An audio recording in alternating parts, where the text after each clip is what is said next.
Tu n'avais commis aucune iniquité. Tu n'avais commis aucune faute. Tu n'as commis aucun manquement. Mais tu as accepté, Seigneur Jésus, d'aller à la croix de Golgotha. Oui, Seigneur, tu as été immolé pour ton Église. Tu as été immolé pour ton serviteur. Tu as été immolé pour ta servante. Oh Seigneur, tu sièges maintenant au trône de nos vies. C'est pour cela ce soir, nous te célébrons. C'est pour cela ce soir, nous t'adorons, Seigneur. Parce que tu es celui-là qui nous a réconciliés avec le Père. Tu es celui-là qui nous a justifiés. Tu es celui-là qui par amour a donné sa vie afin de pouvoir, oh Seigneur Jésus, faire de nous tes enfants, faire de nous tes co-héritiers, faire de nous tes sacrificateurs. Oh, ce soir nous t'adorons. Ce soir nous te disons merci Seigneur Jésus. Ce soir soyez levés, soyez bénis. Que toute la gloire te soit rendue ce soir. Que toute la magnificence te soit rendue. C'est dans le merveilleux et glorieux nom de Jésus que nous avons prié. Amen.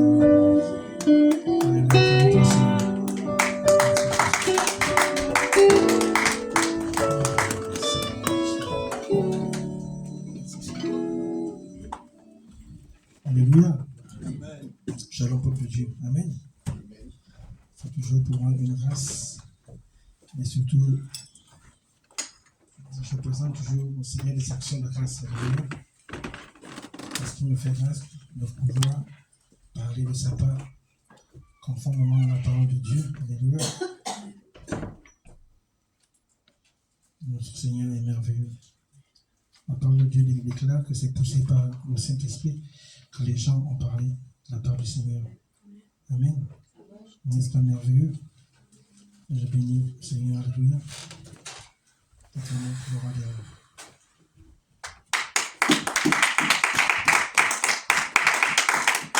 Amen. Vous semblez fatigué. Vous semblez épuisé. Alléluia. La semaine a été chargée, n'est-ce pas? Mais le Saint-Esprit est avec vous. Le Saint-Esprit vous a assisté. Le Saint-Esprit vous a renouvelé. Et le Saint-Esprit a visité chacun d'entre nous d'une manière particulière. Alléluia. Je bénis le Seigneur. Ce soir, le Seigneur m'a mis à cœur de partager une parole. Alléluia. C'est une parole merveilleuse. C'est un message que le Seigneur m'a donné depuis. À chaque fois que je voulais le partager, le Saint-Esprit m'a mené à partager autre chose. Alléluia. Parce que le Seigneur veut ce soir que nous construisons un édifice. Ce soir, il est question de construire un édifice. Alléluia. Nous savons généralement que le Seigneur prend des choses, lorsqu'il veut nous enseigner, il prend des choses palpables pour nous amener à comprendre des choses spirituelles. Il prend des choses visuelles, naturelles, pour en faire des enseignements par rapport à des situations spirituelles. C'est comme cela que vous verrez que le Seigneur Jésus va vous parler d'un pêcheur, alléluia, qui jette son filet pour attraper une multitude de poissons. Le Seigneur Jésus, alléluia, va nous parler d'une femme, alléluia, qui se prépare pour les noces de son mariage. Alléluia. Il va prendre un semeur qui jette la semence. Alléluia. Mais aujourd'hui, il est question de construire. Il est question de bâtir un édifice. Et vous allez le remarquer, dans l'Ancien Testament, David avait à cœur de bâtir un temple pour le Seigneur. Et lorsqu'on bâtissait le temple servait quoi? Le temple servait à servir le Seigneur. Le temple servait au peuple de Dieu d'être en contact avec Dieu. Le temple servait aux sacrificateurs, aux souverains sacrificateurs, aux lévites, et à toute personne qui travaillait de pouvoir mettre en place un sacerdoce. Tout ça pourquoi? Parce qu'ils avaient besoin de la proximité avec Dieu. Mais David, Dieu a dit à David, non, David, c'est pas toi qui vas me construire cet édifice. Alléluia. C'est ton fils Salomon. Et je bénis le Seigneur. David a pratiquement regroupé tout le matériel nécessaire à la construction de ce temple-là. Et finalement, lorsque Salomon, son fils, a pris le trône, Salomon a réalisé ce que son père s'était engagé à faire, c'est-à-dire construire un temple à Dieu. Alléluia. Construire un temple au Dieu d'Israël, au Dieu d'Abraham, au Dieu de Jacob. Pourquoi? Pour leur communion. Mais la partie que j'aime le plus, c'est la partie de dédicace. Lorsque Salomon a dédicacé le temple, Salomon a demandé à Dieu de venir résider dans la maison qu'il avait construite. Mais quelle était la réponse de Dieu à cette époque? Est-ce que moi, Dieu, je peux demeurer dans la maison faite des mains d'hommes? Alléluia. Ils étaient sous la loi. Dieu leur a dit, mais c'est moi qui vous ai conçu, c'est moi qui ai suscité tout ce matériel. Je ne peux pas, en un mot, ramener ma divinité, alléluia, à quelque chose de minuscule, qui est un temple. Je suis un Dieu omnipotent, je suis un Dieu omniprésent, je suis un Dieu omniscient. Je ne peux pas me limiter, alléluia, à être présent dans vos temples. Alléluia. En d'autres termes, Dieu leur disait, mais je suis partout, je sais tout, et je peux tout. Mais le Seigneur lui a donné une réponse merveilleuse. Ok, ce que je ferai, j'aurai par contre mes regards sur cette maison. J'aurai mes regards sur toutes les prières qui seront adressées dans ce temple. Donc nous voyons le but de l'édifice, c'est quoi? La communion avec le Père. Alléluia. Mais Dieu soit loué, Dieu soit glorifié, Dieu soit exalté, que toi et moi, nous avons reçu par amour pour Dieu quelque chose que Salomon, dans toute sa puissance, dans toute sa richesse, dans toute sa grandeur, n'a pas pu recevoir. Alléluia. Salomon avait besoin de demeurer avec Dieu. Mais Dieu a dit non, je vais avoir mes regards. Et je serai sensible aux prières qui seront faites. Mais nous, alléluia, par la grâce que nous avons reçue de notre Seigneur Jésus, qu'est-ce que la parole de Dieu dit? Tu es, au jour d'aujourd'hui, ce temple. Ce que tu expérimentes au jour d'aujourd'hui, Salomon a voulu cela. Dieu te dit, maintenant, toi, tu es Ce temple dans lequel je veux y demeurer. Ce n'est pas Salomon qui recherchait Dieu, mais Dieu dit, maintenant, c'est moi qui viens demeurer avec toi. Je viens habiter avec toi. N'est-ce pas quelque chose de merveilleux? N'est-ce pas quelque chose d'extraordinaire? C'est ça le principe de la grâce. Nous n'avons rien mérité, nous n'avons rien fait, mais ce n'est pas amour. Mais ce soir, je veux vraiment que vous compreniez que l'édifice que Christ veut bâtir, l'édifice que Christ est en train de bâtir, a toujours un but, a toujours une raison. Donc, toi, en tant qu'enfant de Dieu, tu as un but sur cette terre. Toi, en tant que fils et fille, en tant que chrétien, en tant que serviteur, servant de Dieu, ce n'est pas pour rien que tu es là. Alléluia. Je vais lire la parole de Dieu. Nous allons aller dans le livre de Corinthiens, 1 Corinthiens 3, à partir du verset 9 au verset 11. 1 Corinthiens 3, verset 9 à verset 11. Je lis la parole de Dieu. Car nous sommes des collaborateurs de Dieu et vous êtes le champ de Dieu. Verset 9, verset 10. Vous êtes aussi l'édifice de Dieu. Selon le don que Dieu m'a accordé, j'ai travaillé comme un bon entrepreneur et posé des fondations. Maintenant, un autre bâtit dessus, mais il faut que chacun prenne garde à la manière dont il bâtit. Car les fondations sont déjà en place dans la personne de Jésus-Christ et nul ne peut poser d'autres fondations. Certes, utiliseront de l'or, certains, autant pour moi, certains utiliseront de l'or, de l'argent ou des pierres précieuses pour bâtir sur ces fondations. D'autres utiliseront du bois, du foin ou de la paille. Mais la qualité de l'ouvrage de chacun sera clairement révélée au jour du jugement. En effet, ce jour se manifestera par le feu, et le feu éprouvera l'ouvrage de chacun pour montrer ce qu'il vaut. Si quelqu'un a édifié un ouvrage qui résiste au feu, il recevra une récompense. Par contre, si l'ouvrage est brûlé, son auteur perdra la récompense. Cependant, lui-même sera sauvé, mais comme s'il avait passé à travers les flammes d'un incendie. Acclamons la parole de Dieu.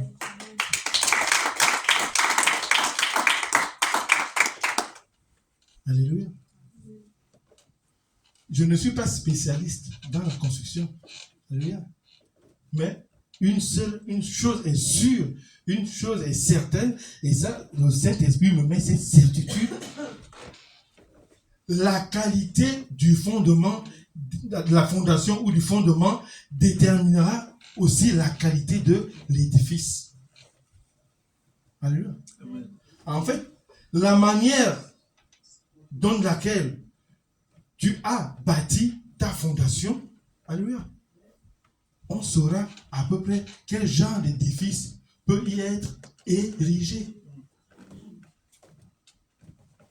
Donc, il est important que nous nous attelons à comprendre réellement ce que c'est le fondement de notre vie chrétienne. C'est quoi le fondement de notre foi chrétienne? C'est quoi le fondement de notre marche avec le Seigneur Jésus? Gloire soit rendue à Dieu. Pierre nous dit, Paul, autant pour moi, nous dit, la seule fondation ou le seul fondement auquel la vie de chacun d'entre nous est attachée, c'est Christ. C'est Christ. Maintenant, il y a une question qui se pose. Où se retrouve le problème au jour d'aujourd'hui? C'est Christ, n'est-ce pas? Quel genre de relation avons-nous avec Christ? Quel genre de relation avons-nous avec Christ? Parce que c'est de là où tout part.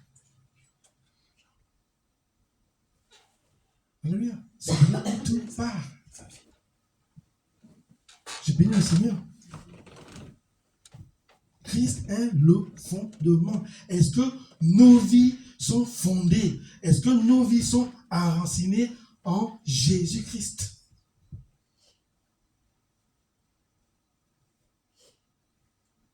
Parce que ça, c'est le départ de la construction. Alléluia. Ça, c'est le départ de l'ouvrage. Ce qui fait défaut au jour d'aujourd'hui, c'est que les enfants de Dieu ont du mal, peut-être par révélation, à ne pas comprendre le lien qui les unit au Christ. Si j'ai commencé par l'ancienne alliance, c'était pour vous montrer comment est-ce que le peuple de Dieu à l'époque avait besoin de la présence de Dieu. Pourquoi? Parce que c'est dans la présence de Dieu qu'on avait les orientations de la part de Dieu. Mais nous, au jour d'aujourd'hui, nous avons le Saint-Esprit en nous. Nous avons le Saint-Esprit. Donc, en tant qu'enfants de Dieu, nous avons quelque chose d'extraordinaire.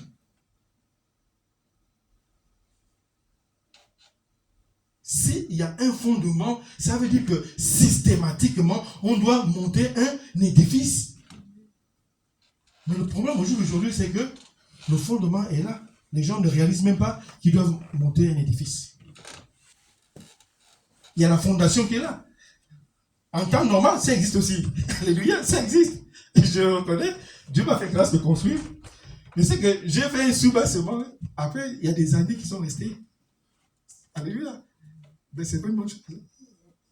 Alléluia. D'une manière naturelle, parce qu'on va aller du naturel au spirituel. D'une manière naturelle, il y a des gens qui commencent, à construire. Ils achètent un terrain, ils font le sous-bassement, on appelle ça le sous-bassement, qui est l'équivalent d'une fondation. Et puis, la fondation reste là.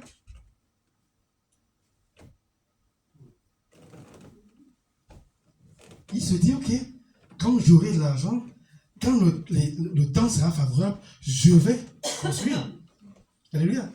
Mais si tu es un homme sage, qu'est-ce que le Seigneur te dit? Mais avant de t'engager, alléluia, à mettre en place un édifice, calcule si tu as les moyens de, lorsque tu commences ton édifice, de pouvoir le terminer. En fait, c'est des gens qui sont sots, qui n'ont pas le Saint-Esprit. Parce que quand tu as le Saint-Esprit te dira, attention, ok, tu veux monter, ce que j'ai dit à mon collègue. Je dis, en Afrique, on n'a pas un problème de terrain. Pourquoi tu t'attelles à vouloir monter un duplex, c'est-à-dire un truc en étage? Alléluia. Pourquoi tu t'attelles? Parce que, imagine-toi, tu as plus de 600 mètres carrés de terrain, mais fais-toi une villa basse. Ça te sera moins coûteux que de faire un truc en étage.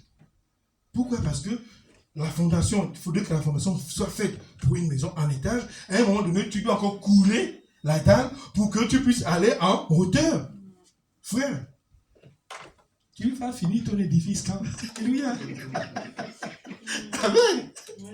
Et il m'a dit, frère, je vais d'abord commencer et on verra.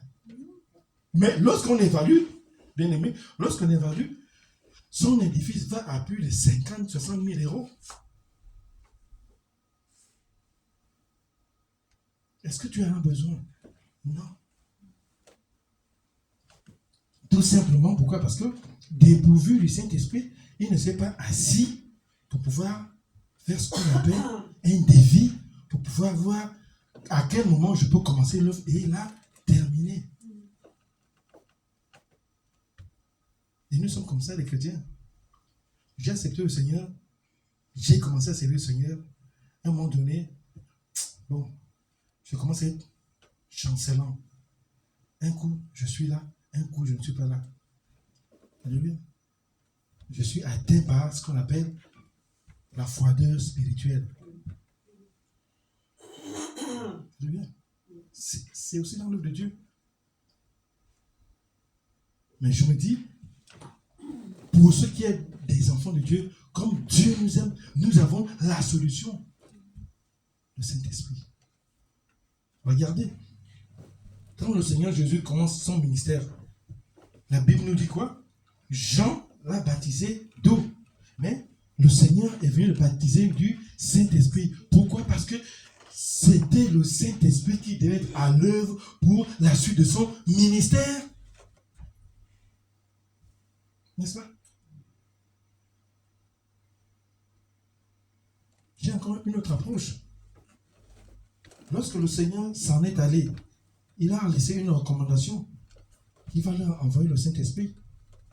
Et pourtant, ils avaient une multitude de disciples. Mais à la chambre haute, ils étaient combien? 120 seulement. Vous savez pourquoi? Mais parce que les autres s'en foutaient du Saint-Esprit. Les autres n'étaient pas intéressés.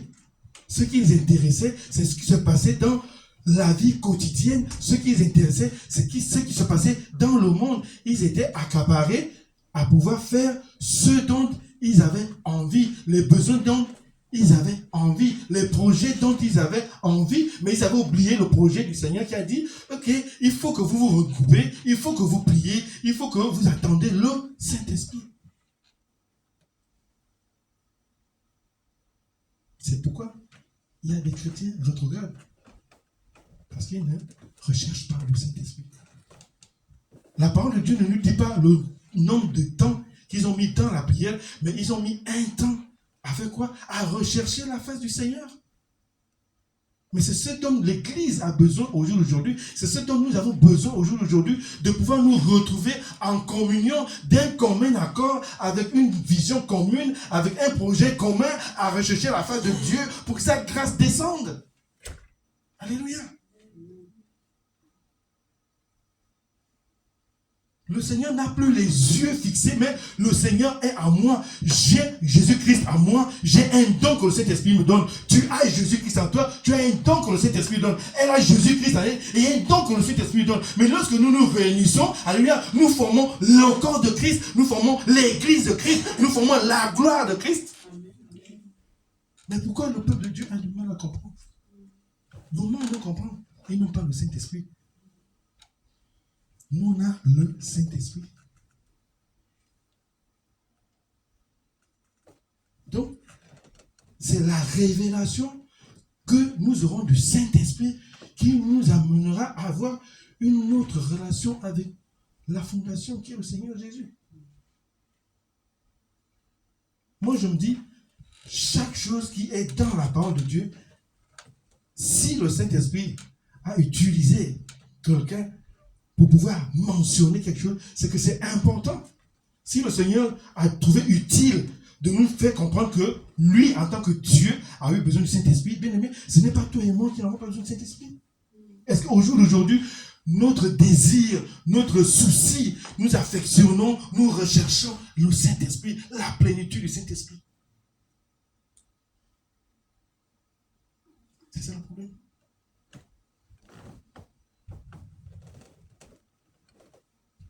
Et on va lire dans les Écritures, dans Luc 4. Après, le Seigneur, une fois investi du Saint-Esprit, qu'est-ce qui était affilié, allié à ça? La mission. Et c'était quoi la mission? Aller vers les âmes perdues, aller vers ceux qui ne connaissent pas Dieu, aller vers ceux qui ont des doutes par rapport à leur relation avec Dieu. Et il est parti quoi? Leur manifester l'amour, rien que l'amour. Ce matin, j'ai exhorté encore quelqu'un sur le principe d'aimer nos ennemis. Je lui ai fait comprendre, est-ce que vous savez pourquoi les gens ont du mal à aimer leurs ennemis? Elle me dit, non, j'aime parce qu'ils n'ont pas le Saint-Esprit. Et vous savez, la révélation qui va t'amener à aimer ton ennemi, elle m'a dit, non, je dis, considère simplement ton ennemi comme c'est une âme à sauver. À partir du moment où tu vois que ton ennemi c'est une âme à sauver, il ne sera plus ton ennemi parce que tu auras l'amour de vouloir sauver quelqu'un. C'est ça. Ouais. J'ai donné ma vie à Christ. Christ m'a pardonné. Je me suis repenti. Maintenant, je dois pardonner les autres. Nous avons le ministère de la réconciliation. Une fois que je pardonne l'autre, qu'est-ce que je fais? Je rentre dans une autre dimension. C'est de pardonner mon ennemi. Et pourquoi je vais y arriver? J'ai le Saint-Esprit. Alléluia. J'ai la semence. La parole de Dieu dit quoi? L'homme ne peut donner que ce qu'il a. Qu'est-ce que tu as de spécial que tu t'as donné? Le Saint-Esprit. Maintenant, n'est-ce pas un esprit d'amour? N'est-ce pas un esprit de paix? Mais la colombe symbolise la paix. La colombe symbolise l'amour, la beauté, la simplicité, l'humilité. Quand vous voyez le corbeau, vous sentez un oiseau belliqueux. Hein? Alléluia! Alléluia! Quand vous voyez le corbeau, là, vous sentez un oiseau belliqueux. Mais regardez le corbeau. Le corbeau sait que là, il y a un mort, il y a un cadavre qui est là. Il va venir parce que, ouais, c'est un rapace. Nous, on a l'amour de Dieu. On a le Saint-Esprit. Donc, on peut aimer nos ennemis. Alléluia. N'est-ce pas merveilleux? On va aller dans les Écritures. 1 Pierre 2, verset 4-5. 1 Pierre 2, 4-5. J'ai lu la parole de Dieu. Approchez-vous du Seigneur, la pierre vivante, rejetée par les hommes, mais choisie et jugée précieuse par Dieu. Prenez place, vous aussi, comme des pierres vivantes dans la construction du temple spirituel. Vous y formerez un groupe de prêtres consacrés, agréables par Jésus-Christ. Alléluia. Là, nous avons une autre révélation. À partir du moment où il y a le soubassement, qu'est-ce qu'on doit? Quel genre de matériaux devons-nous utiliser? Des pierres vivantes. Alléluia. Le fondement est là, Jésus-Christ est là. Maintenant, il est question de prendre des pierres vivantes. S'il y a des pierres vivantes, ça veut dire que quelque part, il y a des pierres mortes. Alléluia. Mais qu'est-ce qui rend ces pierres vivantes? Le Saint-Esprit. Le Saint-Esprit, bien aimé. Donc, tu es, par amour de Dieu, rempli du Saint-Esprit. Et après, quand tu es rempli du Saint-Esprit, tu deviens une pierre vivante qui va faire quoi? Bâtir le temple. Alléluia. Tu es une pierre vivante. Ton souci, ta préoccupation, ton intérêt, ton projet doit être de bâtir le temple de Dieu. Alléluia. Donc, si le peuple de Dieu a du mal à voir les choses dans cette logique, c'est qu'il y a un problème de Saint-Esprit. Et je pense que mardi, on intercédait là. C'est le Seigneur me mettait ça à cœur. Nous avons besoin de l'effusion du Saint-Esprit dans nos vies. Pourquoi? Pour susciter un réveil. Nous avons besoin de l'effusion du Saint-Esprit dans l'Église. Pourquoi? Pour susciter la dispensation des dons et des grâces dans l'Église, pour que l'Église se lève et se mette en mission pour la gloire du royaume, pour le salut des âmes.